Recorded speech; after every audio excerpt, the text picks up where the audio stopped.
एक बढ़ई, एक दर्जी और एक दरवेश तिजारत यानी कारोबार के लिए सफर कर रहे थे। रास्ते में वो थक कर एक दरख्त के नीचे बैठ गए और तीनों ने आपस में सलाह की कि इस जंगल में कहीं कोई चोर, डाकू या जंगली जानवर न आ जाए, इसलिए बारी बारी पहरा दिया जाएगा। दो आराम करेंगे और एक जागकर निगरानी करेगा। सबसे पहले बढ़ई की बारी आई। पहरा देते देते जब वो ऊब गया तो उसने सोचा, फारिग बैठने से बेहतर है कि मैं किसी काम में लग जाऊं। उसने एक दरख्त से सूखे लकड़ी काटी और उसे तराशने लगा। काफी मेहनत के बाद उसने अपने हुनर से एक बहुत ही खूबसूरत लकड़ी की औरत बना डाली।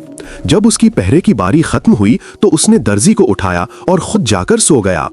दर्जी ने जब वो लकड़ी की मूरत देखी तो उसने सोचा, मेरे दोस्त ने बहुत मेहनत की है, अब मुझे भी अपना हुनर दिखाना चाहिए।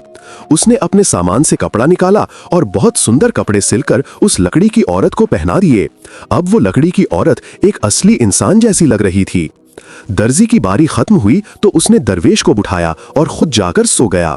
दर्जी ने जब उस लकड़ी की औरत को देखा तो हैरान रह गया। उसने सोचा, मेरे दोनों साथियों ने इस औरत पर बहुत मेहनत की है, अब मुझे भी कुछ करना चाहिए। वो सजदे में गिर गया और दुआ मांगने लगा, ऐ खुदा, इस लकड़ी की औरत में जान डाल दे। कुछ देर बाद खुदा के हुक्म से वो लकड़ी की औरत जिंदा हो गई। जब बढ़ई और दर्जी की आंख खुली तो वो उसे जिंदा देखकर हैरान रह गए। बढ़ई ने फौरन कहा, ये औरत मेरी है क्योंकि मैंने दरख्त से लकड़ी काटकर इसे बनाया था। दर्जी ने जवाब दिया, तुमने तो सिर्फ बुत बनाया था, इसे खूबसूरत कपड़े मैंने पहनाए हैं, इसीलिए ये मेरी है। ये सुनकर दरवेश बोला, तुम दोनों की बातें बेकार हैं, ये तो सिर्फ लकड़ी थी, मेरी दुआ से ये जिंदा हुई है, इसलिए इसका असली हकदार मैं हूँ। तीनों उस लकड़ी की औरत पर झगड़ने लगे। इतने में वहां से एक मुसाफिर गुजर रहा था। तीनों ने उसे पूरा वाकया सुनाया और कहा, तुम बताओ, इस औरत का असली मालिक कौन है?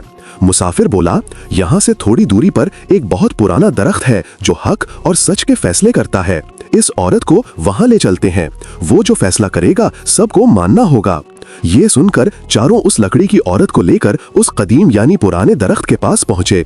उन्होंने औरत को दरख्त के नीचे खड़ा किया और जोर से कहा, ऐ इंसाफ के दरख्त, फैसला करो कि ये औरत किसकी है।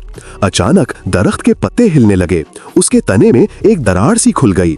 वो औरत दौड़कर उस दरार के अंदर चली गई और वो दरार फौरन बंद हो गई। कुछ ही पल बाद दरख्त से आवाज आई, ये औरत तुम में से किसी की नहीं है, ये लकड़ी से बनी हुई थी, इसीलिए इसका असली हकदार मैं हूँ। ये फैसला सुनकर तीनों के चेहरे उतर गए। लालच की वजह से वो औरत किसी के हिस्से में न आई और तीनों शर्मिंदा होकर अपने सफर पर आगे बढ़ गए।